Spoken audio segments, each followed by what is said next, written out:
How to use Starbucks promo code. Hello everyone, in this video I'm gonna show you how you can use Starbucks promo codes.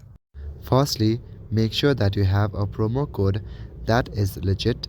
If you have got your promo code from a random website, make sure to do research beforehand. You can get promo codes from the official Starbucks website or apps. You can even follow Starbucks on social media to get promo codes. Once you have the promo code, then go to starbucks.com.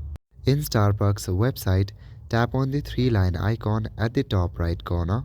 Before clicking on gift cards, make sure that you sign up or log in to your account. Once you have done that, click on gift cards, after which you will land to this kind of interface. On this interface, you will see the option Add or Reload under Received a Gift Card section. To redeem a card or promo code, you will need to join or sign in. If you have done that, then you will see a promo code filling section. Type in your promo code and click on Redeem. Once you do that, then your promo code will be redeemed. So that is it for this video. I will see you in the next one.